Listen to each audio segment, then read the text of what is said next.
देखिए, आपने ये स्टोरी सुना, इसका मतलब कि आपने थंबनेल देखा होगा। थंबनेल में जो लाइनें लिखी थी, एक शख्स है जो कि अपनी ही माँ को मारता है, अपनी ही माँ की बॉडी के पीसेस को टुकड़ों में काट के, उस पे हल्दी मिर्च लगा के, इनफैक्ट ये सब तेल में फ्राई करके वो खाता है। बिल्कुल सही आपने पढ़ा है, बिल्कुल सही सुन रहे हैं। आप सोचोगे कि कोई ऐसा कैसे कर सकता है, तो आज पूरी कहानी क्या है, आखिर तक बने रहिएगा। मैं बताता हूँ कि पूरी बात क्या है। तो नमस्कार, मेरा नाम है विवेक न्यू, एक नई सच्ची घटना में आपका स्वागत करता हूँ। तो चलिए कहानी को शुरू करता हूँ। तो देखिए, आज की हमारी जो कहानी है वो कहानी महाराष्ट्र की है। महाराष्ट्र में एक जगह है कोल्हापुर। इसी कोल्हापुर में एक परिवार रहा करता था, जिस परिवार में एक महिला थी जिनका नाम यल्लवा रामा और चावली अप्पा था। तो देखिए, होता क्या है, ये कहानी लगभग 10 साल पहले की है। तो होता क्या है कि चावली अप्पा और उसके पति नॉर्मल सा काम करते थे और घर चलाते थे, और उनके घर में दो बेटे थे चावली अप्पा के। एक का नाम राजू और दूसरा का नाम सुनील। राजू जो बेटा था वो मतलब मेहनती था, पढ़ने लिखने में काफी होशियार था, तेज था। वो अपनी पढ़ाई कर रहा था। समय गुजरता है, समय के साथ उनके पता नहीं परिवार को किसकी नजर लगती है। समय के साथ वो जो चावली अप्पा के पति थे वो गुजर जाते हैं। अब जो घर की जिम्मेदारी है सारा वो आ जाता है चावली अप्पा के ऊपर। अब चावली अप्पा को अपना पेट भी पालना था और दो बच्चों को भी संभालना था, राजू और सुनील को। लेकिन देखिए, उम्र उनकी काफी हो चुकी थी, तकरीबन 60 साल। तो होता क्या है कि तकरीबन 60 साल हो जाता है। अब उन्हें कुछ तो करना था, क्योंकि उनके पति छोड़ के तो उन्हें चले दुनिया से। लेकिन ना ही उन्होंने कोई प्रॉपर्टी रखी गई, ना ही कोई इंश्योरेंस, ना ही कोई लाइफ बीमा, मतलब जीवन बीमा, और ना ही कुछ ऐसी चीजें रखी कि कोई घर आए चला सके। तो अब सबसे बड़ी जिम्मेदारी थी कि बुढ़ापा में इन्हें अपना बेटा का ख्याल रखना था, बेटों को बड़ा करना था और खिलाना पिलाना था। इस काम में चावली अप्पा का बात करता है उनका बेटा, और जिसका नाम था राजू। देखिए, राजू की उम्मीदें थी, उनकी सपने थे कि मैं बड़ा होकर कुछ बनूं, माँ के लिए कुछ करूं, परिवार के लिए कुछ करूं। तो लेकिन पिता के जाने के बाद सारी जिम्मेदारी, सारा बोझ वो आ गया इन लोगों के ऊपर। तो होता क्या है कि जो चावली अप्पा थी वो बुढ़ापा में एक फेरी का जो दुकान होता है वो लगाती है, मतलब साइकिल वगैरह पे जैसे हो। तो वो अलग अलग गाँव में जाकर अलग अलग चीजें बेचती हैं, और इस काम में उनकी मदद करता है जो इनका एक बेटा था राजू। अब देखिए, समय गुजरता है, समय के साथ वो अपना घर धीरे धीरे चलाने लगती है। इधर जो उनका एक और बेटा था सुनील, उसको पॉकेट मनी देती, उसको पढ़ाती लिखाती, क्योंकि जो राजू था वो भी अपना मतलब सब सब कुछ सही चला था। वो अपना माँ का मदद करता है क्योंकि माँ की उम्र हो चुकी थी। समय गुजरता है, धीरे धीरे सड़क पे वो रहते, सड़क से उठ के वो थोड़ा घर में आते हैं। तमाम छत खाने पीने की मुश्किलें थोड़ी दूर होती है, क्योंकि अब कमाने लगे थे ये लोग। लेकिन देखिए, इसी बीच समय गुजरता है तो जो सुनील था इनका एक बेटा, उनकी जो दोस्ती है गलत लड़कों के साथ हो जाती है, गलत संगत में वो पड़ जाता है। और उस गलत संगत की वजह से उसको शराब की लत लग जाती है, शराब की आदत लग जाती है। एक बार यूं वो दोस्तों के बीच शराब पी लेता है, तो उसकी धीरे धीरे इच्छा होने लगती है शराब पीने की, और ये इच्छा कहीं ना कहीं लत बनती जा रही थी। अब इसके लिए उसे चाहिए पैसा। ऐसे तो जो कमाते था राजू और जो उसकी माँ कमाती थी, वो पैसा का कुछ हिस्सा तो जरूर मिलता था इसे, मतलब पॉकेट मनी के रूप में। लेकिन वो पॉकेट मनी को शराबों में खर्च करने लगा। समय गुजरता गया। अब ये इसकी जो आदत थी शराब की वो बढ़ती गई, नशा की लत बढ़ती गई गलत संगत की वजह से। अब ये क्या करता है कि घर घर में कुछ सामान जो होती है वो सामान उठाता, उन्हें बेच देता। उन्हें बेच के जो पैसे मिलते, उन पैसों से वो नशा करता। अब सोचिए, एक बूढ़ी माँ जो 60 साल की उम्र में फेरी की दुकान लगा रही है, फेरी का काम कर रही है, उसका एक भाई जो अपनी माँ की मदद कर रहा है, जिसका सपना था कुछ करने का, कुछ पढ़ने का। उस पढ़ने में भी काफी अच्छा था, मेहनती लड़का था।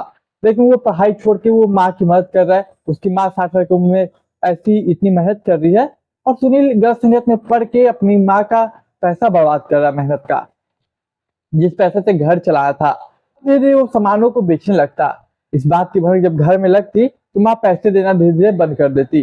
पहले तो पैसा दे देती कि चलो पॉकेट मनी के रूप में, लेकिन जब पता चलता है वो पॉकेट मनी का इस्तेमाल शराब में कर रहा है, तमाम नशीली पदार्थों में कर रहा है, तो वो पैसा रोक देती, पैसा देना बंद करती। लेकिन हर बार वो आ जाता, अपनी माँ को फुसला लेता, मना लेता। माँ भी ममता में पिघल जाती और पैसे दे देती।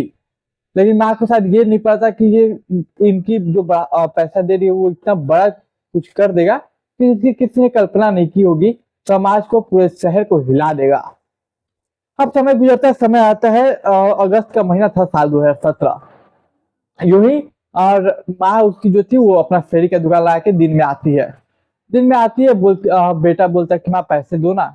माँ मना कर देती है क्योंकि उसे पता है कि शराब के लिए पैसे मांग रहा है। उसका भाई इस वक्त आया नहीं था, वो फेरी की दूसरी दुकान लेके या फिर साइकिल वाला जो भी था वो दूसरी जगह था। तो माँ अकेली आई थी दिन में। अब इसी बीच को लेके माँ से पैसा मांगता है, वो पैसा नहीं देती। इसमें बहस होने लगती। बहस कहीं ना कहीं थोड़ी बढ़ जाती। बहस इतनी बढ़ जाती कि माँ गलती से बोली या फिर माँ गुस्से में वो एक थाप मार देती अपने बेटे सुनील को। अब एक तरफ जहां सुनील को शराब की तलब थी, शराब उसकी नीड हो गई थी, प्लस माँ पैसे नहीं देती, झगड़ा हो रहा था उस बात का गुस्सा, प्लस माँ ने हाथ उठा दिया। ये सब इतना उस पर हावी हो जाता है, वो इतना गुस्सा हो जाता है कि ना सोचता है ना समझता है, अपनी माँ पे हमला कर देता है भारी हथियार से। अब माँ पे हमला करता, माँ अपना सर पकड़ के जमीन पे गिर जाती, वो छटपटाने लगती। लेकिन देखिए उसके बाद वो जो करता है वो वाकई में दर्दनाक था। वो माँ को मारता है, गला दबा देता है, और तब तक मारता है जब तक कि उसे नहीं विश्वास हो जाता है कि उसकी माँ मर चुकी है। माँ दम तोड़ देती है, माँ मर जाती है।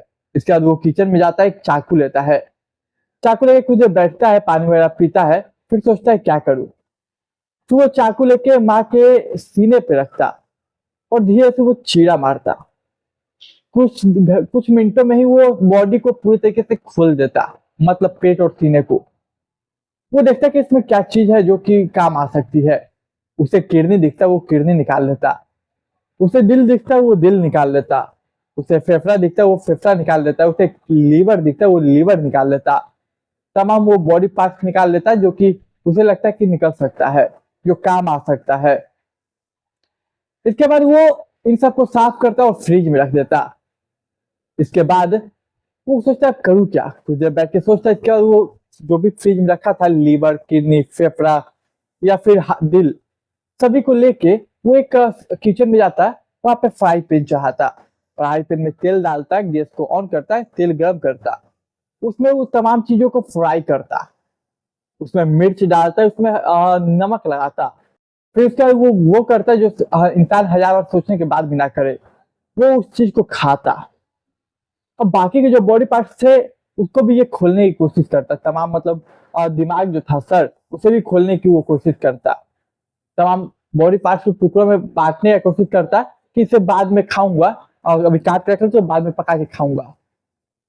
लेकिन देखिए जो काट छाट कर रहा था, इसकी आवाज जो थी वो पड़ोसियों के कान तक चली जाती है। क्योंकि वो किस चीज से काटे हैं तो मुझे नहीं पता, लेकिन जिस चीज से काटा, कोई इंसानी चीज अगर हड्डी काटे तो ऐसे तो कटेगी नहीं, आवाज तो होगी, किसी भारी चीज से काटा जाएगा। तो पड़ोसियों के कानों में जाती तो वो आके देखते, झांकने की कोशिश करते हैं। और जब वो देखते कि माँ बगल में मरी पड़ी है और वो उन्हीं के बॉडी पार्ट्स को खा रहा है, मानो सब डर जाते। डर के फौरन पुलिस को कॉल करते, पुलिस मौका वारदात पे पहुंचती, पहुंच के उसे अरेस्ट तो कर लेती। वहां के उस वक्त जो एसआई थे वो कहते कि मैंने बहुत सारे केसेस देखे हैं और नक्सलाइट एरिया में गया हूँ, नक्सलियों से मुठभेड़ हुआ है। इसके बाद कई ब्रूटल मर्डर मैंने देखे हैं, एक से एक ब्रूटल मर्डर मैंने देखे, लेकिन ऐसा मर्डर मैंने कभी नहीं देखा अपने जीवन में। अब सोचे एक बेटा जो अपनी माँ के बॉडी को काट के उनके अंगों को खाया, तमाम अंगों को बाद में मतलब खा सके उसके लिए उसने रख दिया काट के। उसने दिमाग खोला, दिल, किडनी, फेफड़ा सब चीज खाया। ये वाकई में एक आम इंसान, एक नॉर्मल इंसान के लिए कल्पना करना भी पॉसिबल नहीं है।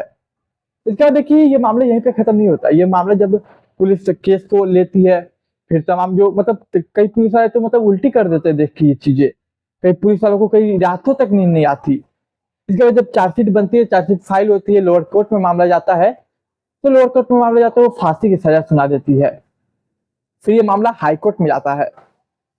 देखिए हाई कोर्ट में जाता है तो अब आप सोचे कि एक ऐसा इंसान को बचाने के लिए भी इंसान मिल जाता है, एक वकील मिलता है इसे बचाने के लिए, जो कि कहता है कि मैं तुम्हें बचाऊंगा, मैं सजा कम भी करवा दूंगा बहुत। अब आप सोचो कि ऐसे वकील कैसे आते हैं। तो दरअसल ऐसे केसेस को जहाँ पे फांसी मिलने वाली हो, सीओटी हो, ऐसे केस में अगर वकील किसी मुलजिम को बचा लेते हैं तो उनका नाम होता है। और निर्भया वाला कांड में जो वकील ने केस लिया था उसका कितना नाम हुआ, उसके बाद उसने और भी कई केसेस लिए। उसी तरह कुछ वकील होते हैं जो कि केसेस लेते हैं, तो इसका भी केस लिया, ये मामला चला गया हाई कोर्ट में। हाई कोर्ट में देखिए जो बहस होती है वो भी अजीब तरीके की हुई। हाई कोर्ट ने कहा कि हाई कोर्ट का जो वकील था, सरकारी वकील, वो कहता है कि इसे सजा मिलना चाहिए, एक इंसान किसी के लिए सही नहीं है। लेकिन वहीं पे जो इसके पक्ष का वकील था, जो इसको बचा रहा था, इस शख्स को, मतलब सुनील को, उसका नाम था मोहित चौधरी। मोहित चौधरी कहता है कि देखिए, पुलिस ने इसे पकड़ तो लिया, लेकिन एक बात बताइए कि इसका कोई पहले का कोई क्रिमिनल बैकग्राउंड नहीं है, इसने पहले किसी से लड़ाई नहीं की, कोई इसका क्रिमिनल बैकग्राउंड नहीं है, पहला पॉइंट। दूसरा पॉइंट कि इससे जो शराब की लत थी, वो इसलिए थी क्योंकि इसके सर में दर्द होता था, उस दर्द से छुटकारा मिलता था। जब ये शराब पीता था तो उससे दर्द खत्म हो जाता था, और बस इसलिए ये शराब पीता था। अच्छा, दूसरा कि पुलिस के पास कोई ऐसा सबूत नहीं है कि पुलिस इसे मतलब कातिल साबित कर सके, लेकिन वक्त के साथ ये साबित होता है कि कत्ल इसी ने किया, क्योंकि इसके जो मतलब वो खा रहा था तो पुलिस ने पकड़ लिया, तो उसके मुंह में जो भी चीजें मिली, मतलब जो भी बॉडी पार्ट, उसका डीएनए टेस्ट करवाया गया, उसका डीएनए टेस्ट किया गया। फिर जो तमाम चीजें उसने बाद में मार के खाने के लिए रखी थी और मार काट के रख दी थी, उसको बाद में खाता, उसका भी डीएनए टेस्ट करवा के इसको प्रूफ किया गया। लेकिन ऐसे से वकील ने तमाम चीजें कही, तो एक तरफ इंसान को ये भी कि ऐसे इंसान को बचाना क्या सही है, लेकिन फाइनली हाई कोर्ट जो था वो फैसला सुनाता है कि नहीं, इसे फांसी होनी चाहिए। लोअर कोर्ट को ऑलरेडी फांसी का सजा दे चुका था, वो इसलिए क्योंकि अगर इसे उम्र कैद की भी सजा देते हैं तो जिन कैदियों के साथ रहेगा, हो सकता है कि उन्हें मार के खाने की कोशिश करे, क्योंकि इसे एक बार इंसान का मांस खा लिया इसने, और कोई भी इंसान अगर इंसान को मार देता है, उसका लास्ट मतलब मांस खाता है, वो भी पका के मिर्च और नमक लगा के, तो ये कोई आम बात नहीं है, ये नरभक्षी भी हो सकता है। इसीलिए इसका किसी कैदी के साथ रहना सही नहीं है, उम्र कैद, इसलिए इसे फांसी की सजा मिलती है। अब देखिए, ये मामला हो सकता है सुप्रीम कोर्ट में जाए, अगर सुप्रीम कोर्ट में अगर मामला जाता है और वहां फांसी मिलती है तब इसे फांसी मिलेगी। हालांकि उसके बाद डेट जगह निकलेगा कि कहाँ पे दिया जाए, फिर मामला लोअर कोर्ट से बढ़ेगा। लेकिन आप बताइए कि आपको इस कहानी सुनने का आपकी क्या राय है? अपनी राय कमेंट बॉक्स में जरूर रखिएगा। तो देखिए, आज की हमारी सच्ची घटना यही थी। उम्मीद करता हूँ आपको कहानी पसंद आई होगी, और ये कहानी सुनाने का उद्देश्य किसी को डराना, किसी के भावनाओं को ठेस पहुंचानी है, केवल समाज में जागरूकता फैलाना और सच्चाई को सामने लाना है। तो उम्मीद करता हूँ आपको कहानी पसंद आई होगी। कहानी पसंद आई तो चैनल को सब्सक्राइब कीजिए, वीडियो को लाइक कीजिए, दोस्तों रिश्तेदार के साथ शेयर कीजिए। मैं मिलूंगा एक नई कहानी में, तब तक के लिए मुझे दीजिए इजाजत।